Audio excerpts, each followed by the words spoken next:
हो गया।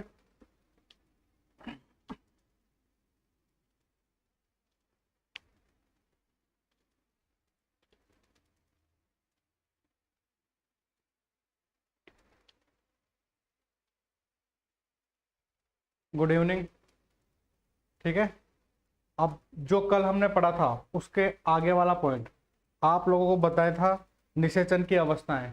ठीक है, एक तो निषेचन पूर्व, एक निषेचन और एक निषेचन के पश्चात। निषेचन पूर्व को दो भागों में बांटा था, कौन कौन सी?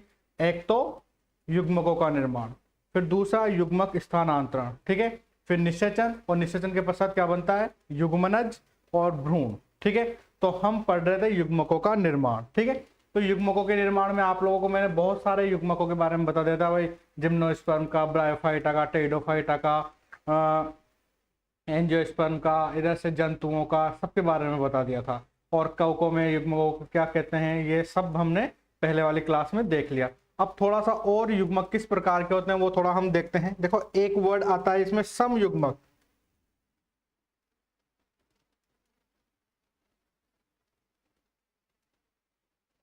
एक वर्ड आता है इसमें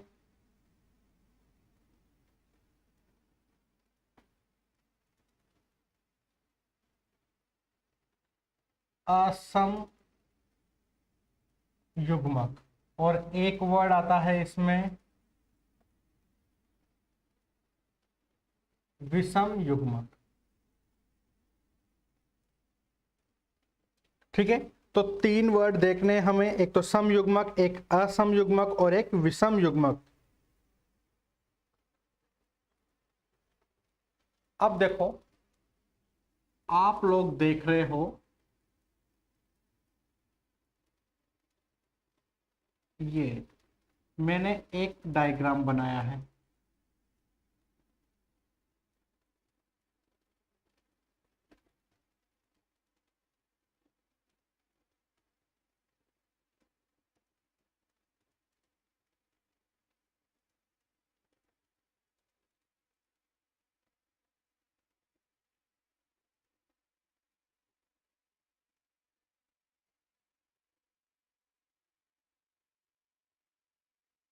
ये या तो दोनों नर की तरह व्यवहार करेंगे या दोनों किसकी तरह व्यवहार करेंगे? मादा की तरह। आगे बात समझ में, किसकी तरह व्यवहार करेंगे? मादा की तरह। ठीक है, अब आप लोग ये डायग्राम देख रहे हो तो आप लोगों को ये पता चल रहा है कि दोनों जो युग्मक है संरचनात्मक रूप से समान है। दोनों की संरचनाएं कैसी है? एक जैसी है, कोई अंतर नहीं हो। थोड़ा मेरे हाथ से बनाने में थोड़ा फिसल रहा है ये, तो इसलिए थोड़ा सा बड़ा बना है। ठीक है, लेकिन दोनों की संरचना कैसी है? एक जैसी। कार्यात्मक रूप से मैंने बता दिया आप लोगों को, या तो दोनों नर की तरह व्यवहार करेंगे या दोनों किसकी तरह व्यवहार करेंगे? मादा की तरह व्यवहार करेंगे। तो ध्यान से सुनो, सम युग्मक किसे कहते हैं? जब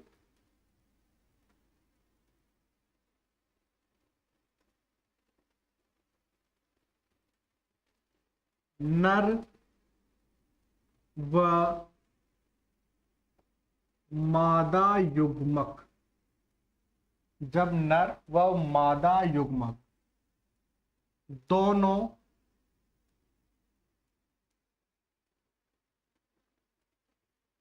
दोनों संरचनात्मक व कार्यात्मक, जब नर युग्मक व मादा युग्मक दोनों संरचनात्मक और कार्यात्मक रूप से समान होते हैं तो उन्हें समयुग्मक कहते हैं। आगे बात समझ में? ठीक है, जब नर और मादा युग्मक दोनों कैसे हो? संरचना, दोनों की संरचना एक जैसी है। ठीक है, और दोनों के कार्य भी एक जैसे हैं। तो दोनों जब नर युग्मक और मादा युग्मक संरचनात्मक और कार्यात्मक रूप से कैसे हो? एक समान हो, तो उसे हम क्या बोलते हैं? समयुग्मक कहते हैं। आई ना बात समझ में सबको? आ गई? एग्जाम्पल है इसका क्लेडोफोरा। अब दूसरे पे आ जाते हैं हम, असम युग्मक। असम युग्मक में आप लोग देखो, डायग्राम बनाता हूं मैं।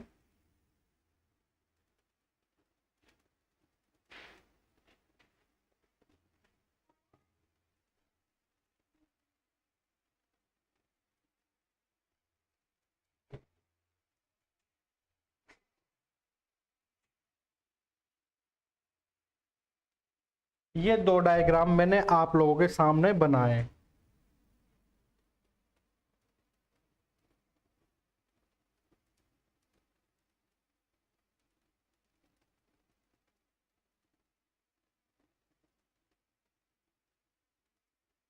अब इसमें आप लोगों को क्या दिखाई दे रहा है? ये दोनों संरचनात्मक रूप से तो समान है, दिखाई दे रहा है आप लोगों को, लेकिन कार्यात्मक रूप से अलग है। ये नर की तरह व्यवहार कर रहा है और ये मादा की तरह व्यवहार कर रहा है। तो परिभाषा क्या बनेगी? जब, एक मिनट, ये तो हम असम युग्मक में देख रहे हैं, तो परिभाषा क्या है? यहां लिख देता हूं मैं। जब नर व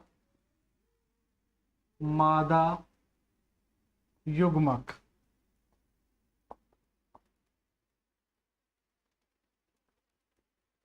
जब नर व मादा युग्मक संरचनात्मक रूप से तो समान होते हैं, लेकिन कार्यात्मक रूप से भिन्न हो तो उसे असम युग्मक कहते हैं। उसे क्या बोलते हैं? असम युग्मक कहते हैं। आगे आप लोगों को बात समझ में, इन दोनों की संरचना तो समान थी तो समयुग्मक कहा, और कार्यात्मक रूप से ये दोनों अलग अलग थे तो इनको हमने क्या कहा? असमयुग्मक कहा। ठीक है, इनका एग्जाम्पल है, एक तो यूलोथ्रिक्स और एक है स्पाइरोगायरा। क्या क्या एग्जाम्पल है इसका? यूरोथ्रिक्स और स्पाइरोगायरा। ठीक है, और तीसरा है इसमें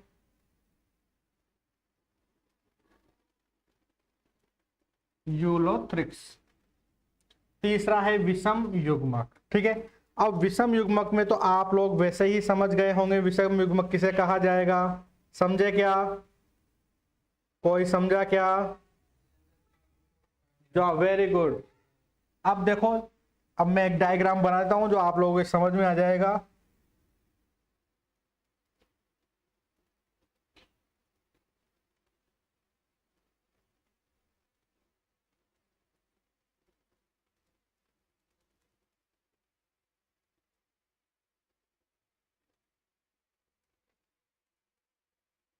ये तो क्या है?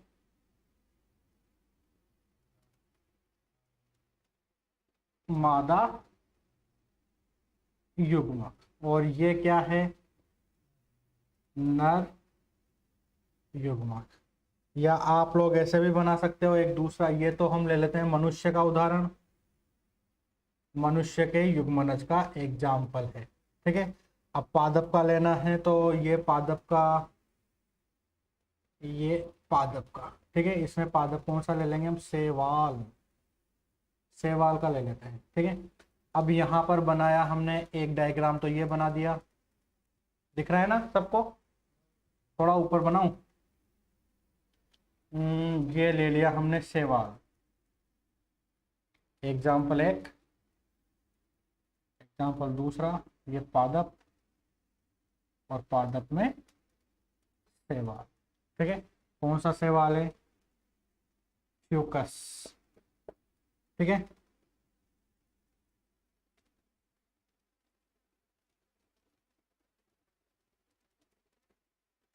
ये तो है नर,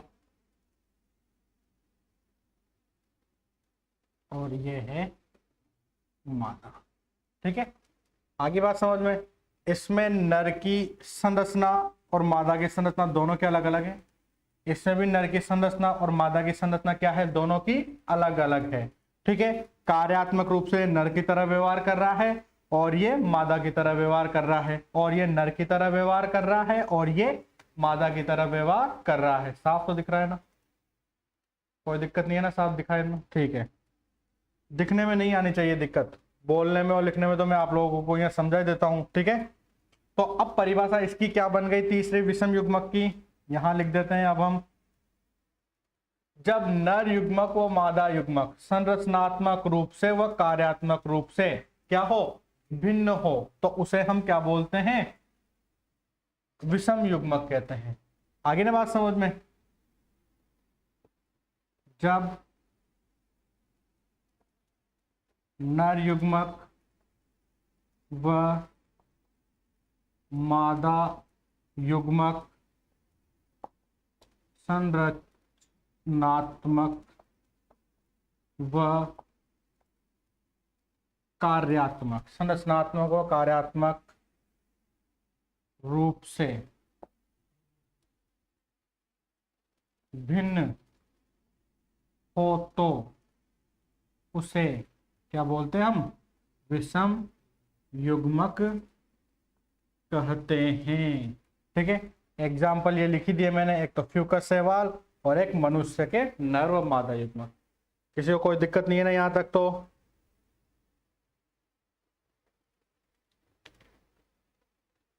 ठीक है, अब देखते हैं हम आगे वाला टॉपिक। ये तो कल वाला जो युग्मकों का निर्माण था उसी के अंदर छोटे छोटे टॉपिक आ रहे थे, तो वो हमने कंप्लीट कर लिए हैं। अब दूसरा टॉपिक देखेंगे हम।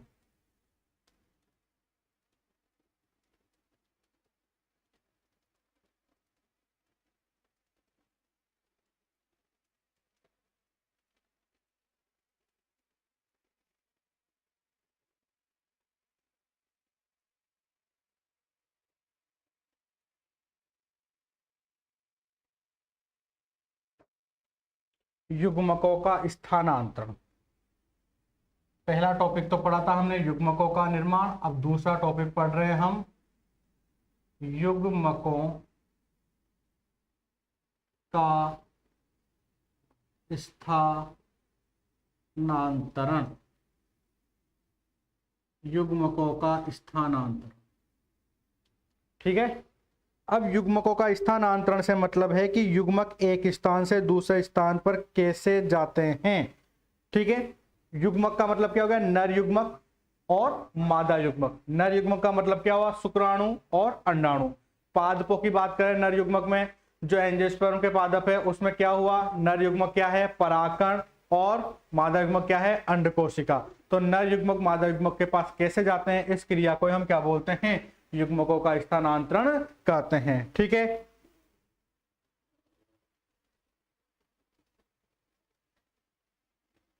युग्मकों के निर्माण के पश्चात, युग्मकों के निर्माण के पश्चात, ठीक है, युग्मकों का निर्माण पढ़ लिया अभी हमने, नहीं दिखाई दे रहा ना, इंक कम हो गई, लाओ इंक वाला दो।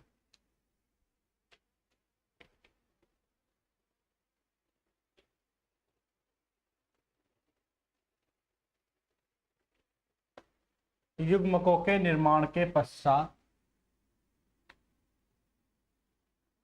नर युग्मक व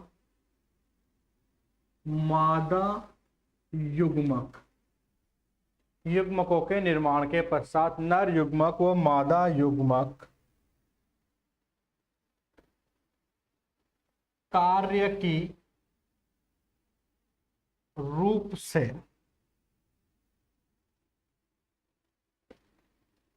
एक दूसरे के निकट आते हैं। कार्य की रूप से मतलब कुछ कार्य करने के लिए। अब कुछ कार्य से मतलब क्या है, निषेचन करने के लिए। ठीक है, कार्य की रूप से एक दूसरे के निकट आते हैं तो इस क्रिया को युग्मकों का स्थानांतरण कहते हैं। आगे बात समझ में? तो युग्मकों का स्थानांतरण का क्या मतलब है कि युग्मकों के निर्माण के पश्चात, अभी आप लोगों को मैंने युग्मकों का निर्माण बता ही दिया, शुक्राणु अंडाणु का निर्माण कैसे होता है, अंड कोशिका परागकण इनका निर्माण कैसे होगा, ये तो हम आगे के लेसन में डिटेल्स में पढ़ लेंगे। लेकिन कौन कौन से युग्मक है, तो इनका निर्माण हो जाता है। जब युग्मकों का निर्माण हो जाता है तो उसके पश्चात क्या होगा, नर युग्मक और मादा युग्मक कार्य की रूप से एक दूसरे के निकट आते हैं। कार्य की रूप से मतलब निषेचन करने के लिए एक दूसरे के निकट आते हैं। तो निकट आने की क्रिया को ही हम क्या बोलते हैं, क्या बोलते हैं, युग्मकों का स्थानांतरण कहते हैं। आगे बात समझ में? तो यह है युग्मकों का स्थानांतरण। अब अलग अलग जीवों में युग्मकों का स्थानांतरण अलग अलग प्रकार से होता है। जैसे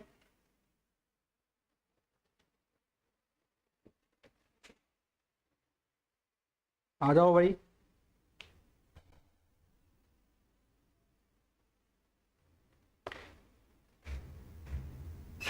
अब देखो पहला तो लिखा देता हूं मैं शैवालों में। चलो पहला ध्यान सुन लो। शैवालों में, शैवाल आप लोगों को पता है शैवाल का क्या मतलब होता है। शैवाल निम्न वर्ग के पादप हैं। जैसे काई वगैरह जानते हो ना आप, काई, ठीक है ना, वो जलाशय के आसपास है, हरे हरे रंग की जो जमी रहती है उसको हम काई बोलते हैं। वो एक प्रकार के शैवाल ही होते हैं। तो मुख्य रूप से जो शैवाल होते हैं वो क्या होंगे, वो जलाशय के आसपास वाले स्थान पर ही उगते हैं। ठीक है, तो जलाशय के आसपास वाले स्थान में उगेंगे तो उनके नर और मादा जो युग्मक है वो किस माध्यम से एक दूसरे के पास जाएंगे, जल के माध्यम से ही एक दूसरे के पास जाते हैं। और आप लोगों को मैंने पहले बताया था, कल इसके पहले जो भी क्लास हुई थी तब मैंने आप लोगों को बताया था कि शैवाल में गति करने के लिए कशाभिकाएं पाई जाती है। ठीक है ना, तो इनमें कशाभिकाएं पाई जाएंगी गति करने के लिए, तो इनके युग्मक क्या करेंगे, कशाभिकाओं की सहायता से एक दूसरे के समीप चले जाएंगे। किस माध्यम में, जल वाले माध्यम में। लेकिन मैंने ये भी बताया था कुछ शैवाल में क्या होता है, वो कशाभिकाएं नहीं पाई जाती। जब कशाभिकाएं नहीं पाई जाएंगी तो कौन सी अवस्था आएगी, पामेला अवस्था। याद रखो आप लोग, पहले वाली क्लासों में मैंने बता दिया। तो पामेला अवस्था आ जाती है। तो उसमें क्या होगा, उस अवस्था में ये जलाशय के अंदर, जलाशय के आसपास ही उगते हैं ये शैवाल। तो वो उस समय क्या होगा कि जल के माध्यम से इनके जो नर और मादा युग्मक है वो एक दूसरे के समीप आ जाते हैं। आगे बात समझ में? तो शैवालों में तो क्या होगा कि शैवालों में जल के माध्यम से जल के माध्यम से नर युग्मक और मादा युग्मक एक दूसरे के समीप आ जाते हैं। ठीक है, शैवालों में नर युग्मक व मादा युग्मक दोनों गतिशील होते हैं। आगे बात समझ, शैवालों में नर युग्मक व मादा युग्मक दोनों गतिशील होते हैं क्योंकि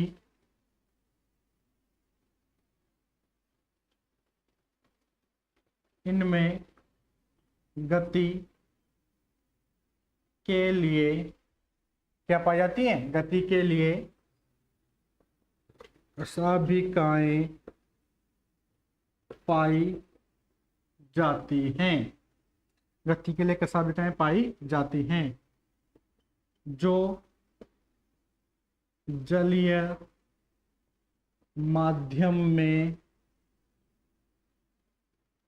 नर युग्मक व मादा युग्मक को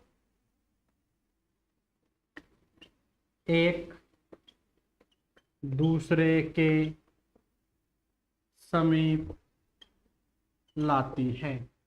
ठीक है, लाओ दूसरा मार्क कर दे दो। नहीं, एक दूसरे के समीप लाती है, ये पहला पॉइंट हो गया इसमें।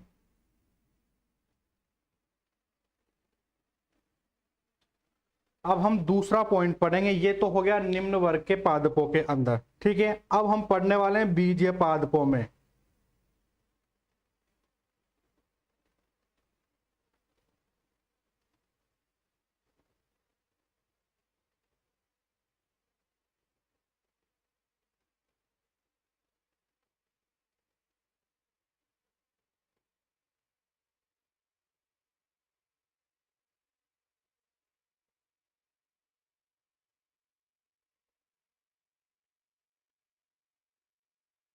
अब देखो ये तो से वालों में हो गया। अब हम पढ़ेंगे बीजीय पादपों में।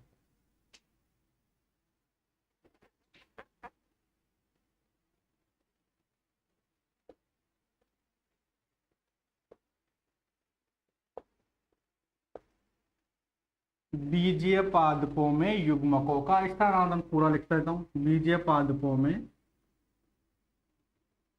युग्मकों का स्थानांतरण। ठीक है, ठीक है ना।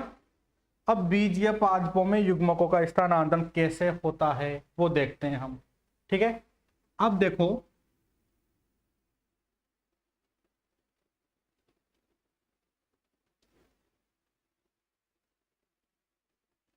ये तो बनाया मैंने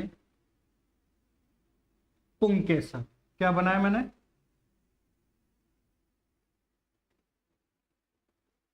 पुंकेसर। ठीक है, और ये बनाया मैंने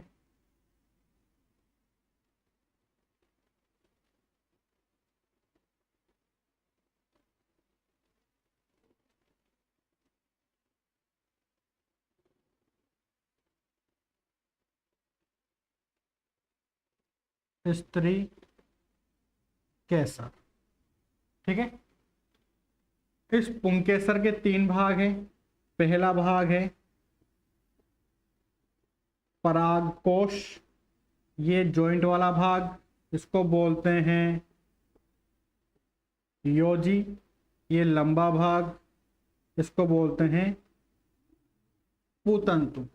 ठीक है, इसी प्रकार से स्त्री केसर वाला भाग, ये वाला भाग है वृत्तिकाग्र, ये वाला भाग है वृत्तिका, और ये वाला भाग है अंडाशय। ठीक है, अब ध्यान से सुनो, हम क्या पढ़ रहे हैं? बीजीय पादपों में युग्मकों का स्थानांतरण। तो बीजीय पादपों में क्या होगा?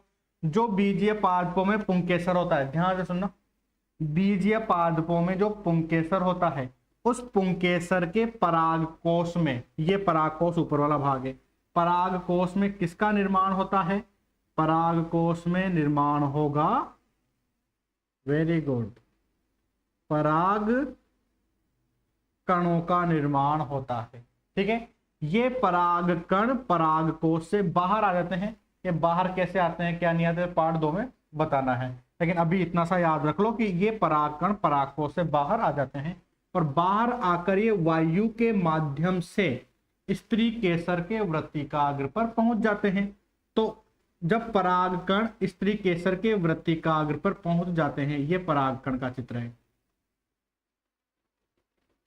ठीक है, तो इस क्रिया को बोलते हैं हम परागण। क्या बोलते हैं? परागण। ठीक है, तो ये परागण किसके द्वारा हो रहा है? वायु के द्वारा।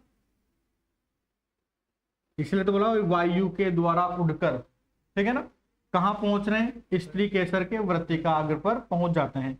अब स्त्री केसर के वृत्तिकाग्र पर, यहां पर, ठीक है ना, एक चिपचिपा पदार्थ पाया जाता है जिसे बोलते हैं हम सलेस्मा। इस सलेस्मा में कौन सा तत्व होता है? बोरोन तत्व होता है। ठीक है, तो ये परागकण क्या करेगा? इस सलेस्मा पे आके चिपक जाएगा, और इस सलेस्मा में बोरोन तत्व है, इस बोरोन तत्व को पोषक पदार्थ के रूप में ग्रहण कर लेगा। ग्रहण करने के बाद ये अंकुरित हो जाता है, और इससे एक लंबी परागनली बनती है। ये लंबी परागनली बन जाती है। ठीक है, ये लंबी परागनली यहां पर होगी अंड कोशिका। इस अंड कोशिका के पास में इस नर युग्मक को लेके आ जाती है। तो नर युग्मक लेके आ गई, तो हम क्या पढ़ रहे हैं? बीजीय पादपों में युग्मकों का स्थानांतरण। तो युग्मक तो ये हो गया, तो नर युग्मक तो ये हो गया, और मादा युग्मक अंड कोशिका होगी, तो नर युग्मक का मादा युग्मक के पास स्थानांतरण हो गया। आगे बात समझ में? तो ये किस में हुआ? बीजीय पादपों में हुआ। ठीक है, अब हम इसको लिख लेते हैं। कीट परागण होता है, जल परागण होता है, वायु परागण होता है, मनुष्य द्वारा पद परागण होता है, बंदर द्वारा होता है, छिपकली के द्वारा होता है, बहुत सारे परागण होते हैं। ठीक है, वो आप लोगों के पिछले बार 12th में, इस बार 12th में थे ना, RBSC में भी थे।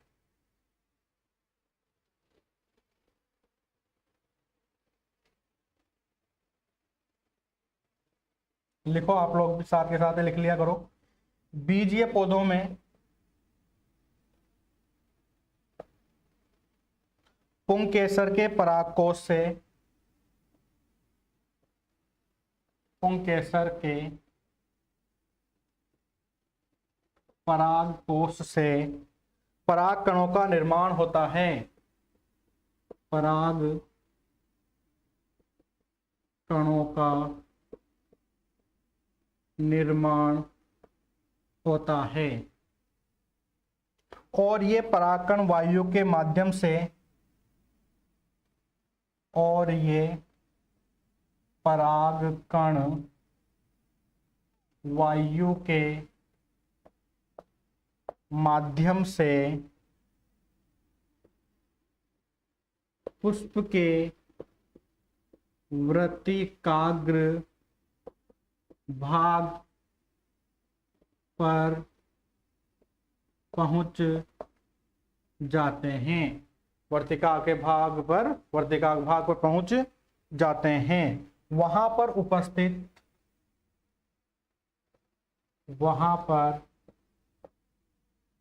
उपस्थित सलेस्मा से ये चिपक जाते हैं। सलेस्मा में बोरोन तत्व उपस्थित होता है जिसे ये पोषक पदार्थ के रूप में ग्रहण कर लेते हैं, जिसके कारण परागकण से पराग नली का निर्माण हो जाता है। पराग नली का निर्माण हो जाता है। पराग नली का निर्माण हो जाता है और यह पराग नली नर युग्मकों को अंड कोशिका अर्थात मादा युग्मक तक पहुंचा देती है। ठीक है, आगे बात समझ में सारी दिख रहा है ना? क्लियर, कोई दिक्कत तो नहीं है?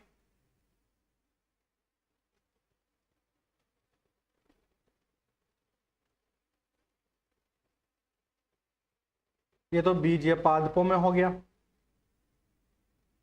अब इसके बाद हम देखते हैं जंतुओं में।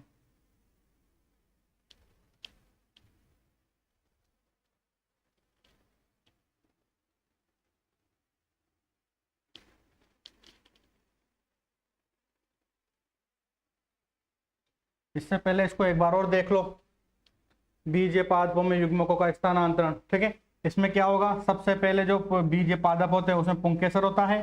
पुंकेसर के परागकोश में, ये परागकोश वाला भाग है, परागकोश में परागकणों का निर्माण होता है। ये परागकण परागण की क्रिया के द्वारा, परागण क्या मतलब क्या होता है? जब परागकण वायु के माध्यम से स्त्री केसर के वृत्तिकाग्र पर पहुंच जाती है तो उस क्रिया को परागण कहते हैं।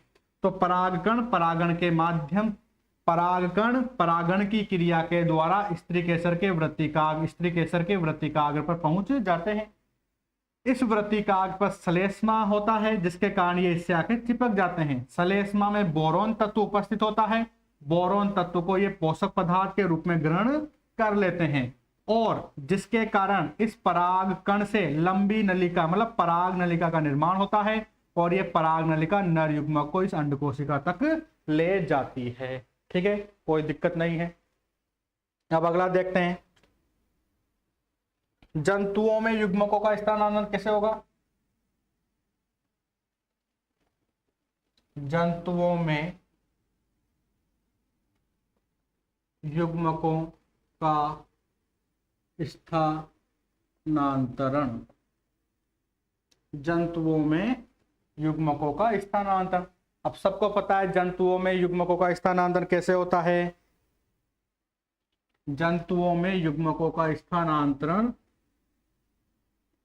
मैथुन की क्रिया के द्वारा होता है। कौन सी क्रिया के द्वारा होता है? मैथुन की क्रिया के द्वारा होता है। अब ये मैथुन की क्रिया क्या होती है?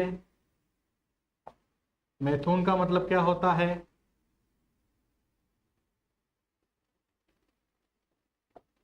नर युग्मक को मादा के जनन पथ में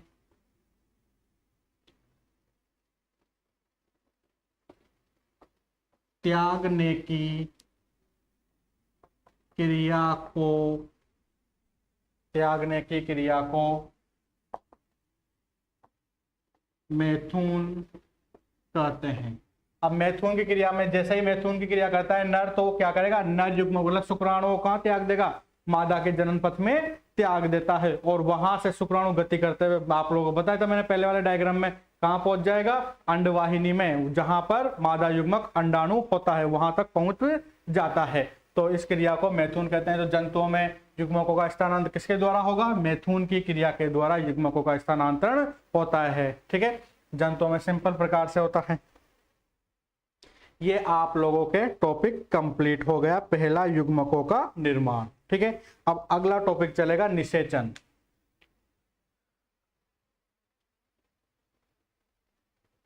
अब निषेचन किसे कहते हैं ये तो आप लोगों को मैंने पहली दूसरी क्लास में बता दिया था।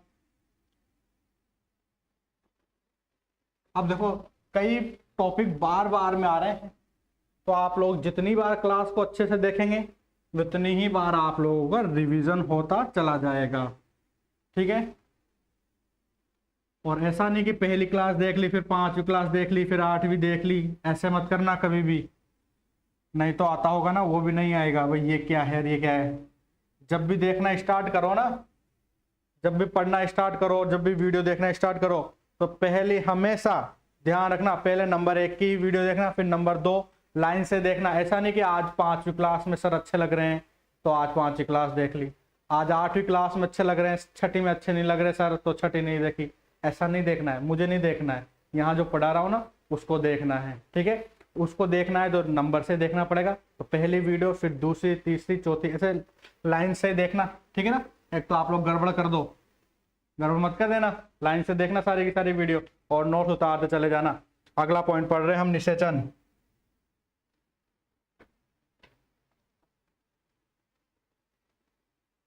निषेचन की परिभाषा तो अब तक तो याद होगी। क्या है? वेरी गुड, नर युग्मक। नर युग्मक का क्या मतलब था? शुक्राणु।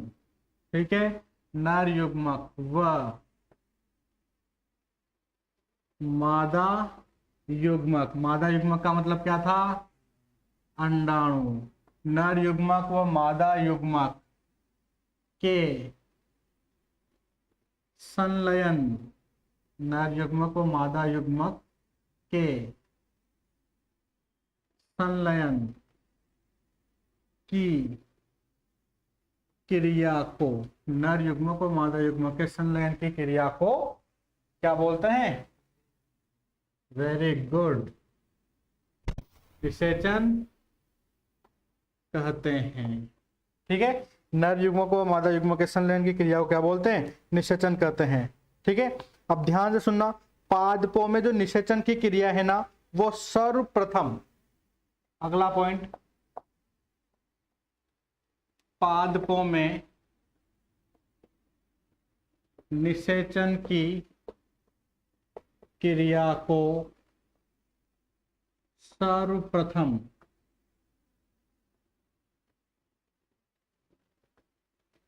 नवाश्चयन नामक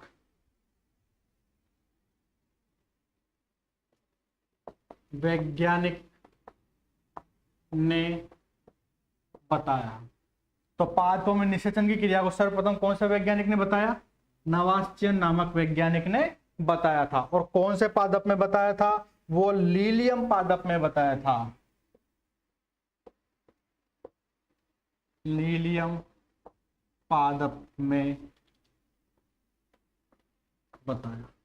ठीक है, तो ये वर्ड डायरेक्ट याद रखना है आप लोगों को। पादपों में निषेचन क्रिया को किसने बताया? सबसे पहले नवासचेन। इसी प्रकार जंतुओं में निषेचन की क्रिया को सर्वप्रथम किसने बताया था? यहां तक तो वही लाइन चलेगी, जंतुओं में निषेचन की क्रिया को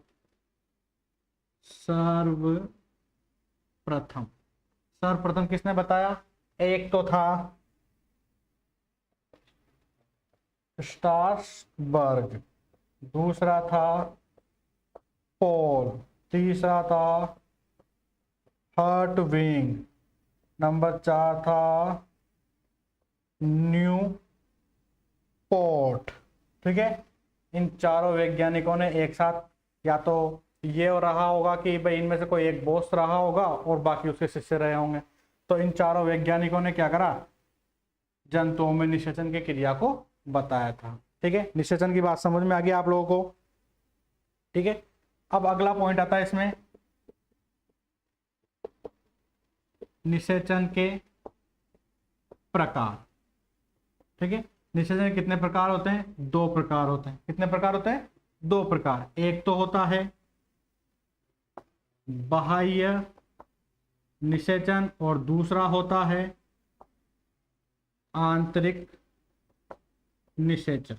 ठीक है, इन दोनों की परिभाषा पहले बता दी थी मैंने, एक बार ध्यान से सुन लो। यहां पर बाह्य निषेचन क्या होता है?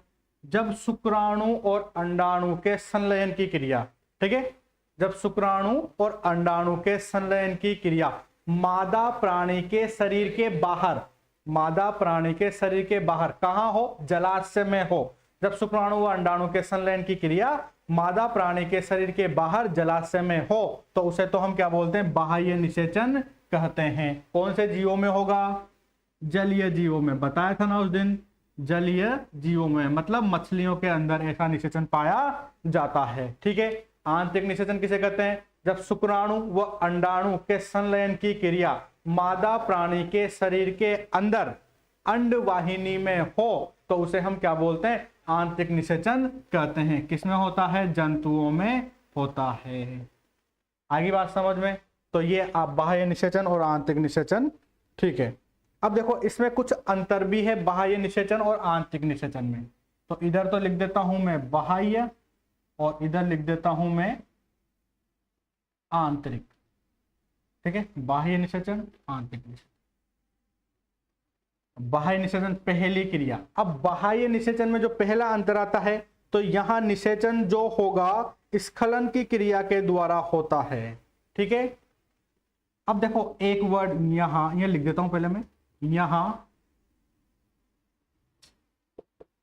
निषेचन स्खलन की क्रिया के द्वारा होता है और यहां निषेचन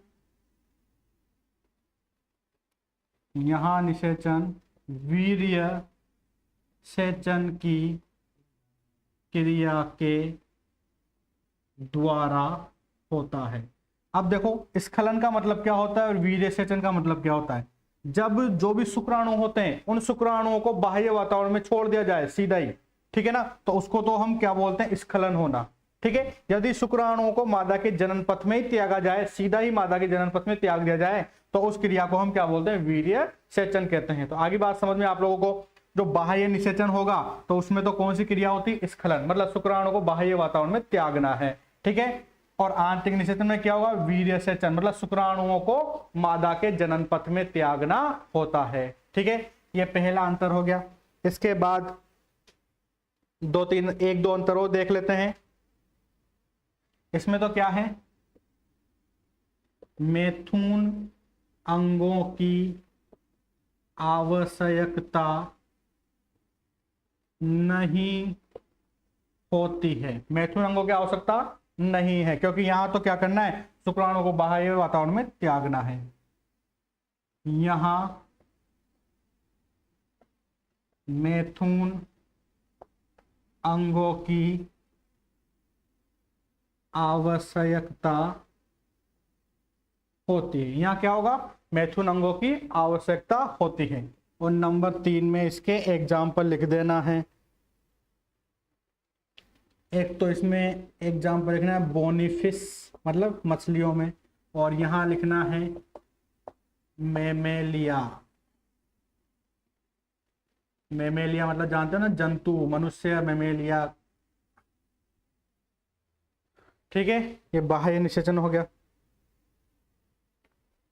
टाइम कितना हुआ, 41 मिनट की होगी क्लास। हाँ ठीक है साहब, यहाँ तक के बात करते हैं। फिर इसके बाद इसमें निषेचन में थोड़ा एक टॉपिक और है, अनिषेक जनन किसे कहते हैं, तो वो हम अगली क्लास में पढ़ा लेंगे। ठीक है, थैंक यू।